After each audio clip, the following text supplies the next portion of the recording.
Well, it's now the middle of February and with springtime on the way, we're starting to do all our seedlings. Most of our seedlings at this time of the year, because it's very cold, need to be germinated on a heated bench.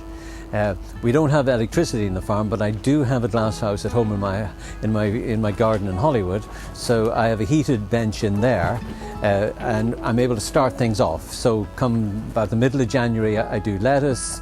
It stays on the bench for 2 weeks, and then it comes down here, and this is the result. Small tiny seedlings which then grow on in these glass frames. Now, the reason we put them in the glass frames is that moving them from a heated bench in a heated glass house down to just a cold polytunnel, even though it's a little bit warmer than outside, is a bit too much of a shock. So we're able to put them in here, and believe it or not, these glass frames are brilliant because it's a smaller space to warm up, and if we get any light at all, especially sunshine, they can go anything from 5 to 10 degrees warmer than in the polytunnel itself. So it just gives them that extra little protection. And if it was a very, very cold night, you find that the heat radiates from the glass. The very cold frost doesn't penetrate the glass, so the seedlings are safe. So we've, what have we got so far? Well, the middle of February, so we've got lettuce, and we've got red Russian kale, which we grow 3 seeds to a cell. So we planted out 3 little plants at a time, grows into a little bush, which we then cut and bag up. We have spinach. We have, this is our spinach. This spinach was sown, now it'll stand reasonable cold, so we don't start that on the heated bench.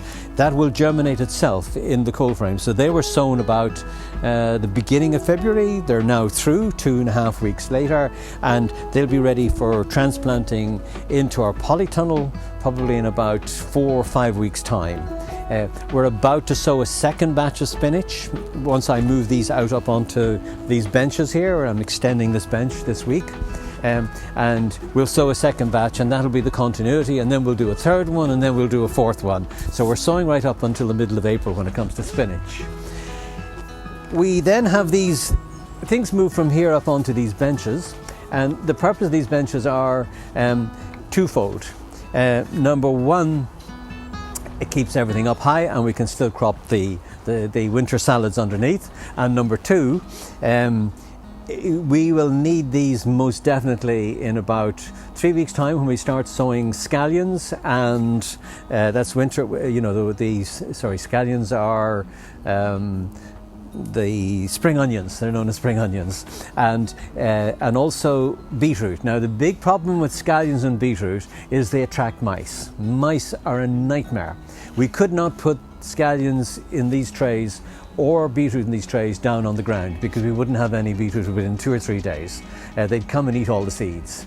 I don't know how they smell them. They must smell them from 100 yards. But as soon as we put them down, we have no mice at all, but as soon as we put them down, in come the mice. But they won't climb up onto these for some bizarre reason. Well, not that bizarre, they're quite high off the ground and not that easy to get at. So maybe they're wandering all around saying, where's the beetroot? I have no idea, but anyway, it helps us. We grow our scallions and our beetroot up along here. And bit by bit over the next 4 weeks, we will crop this winter salad one more time.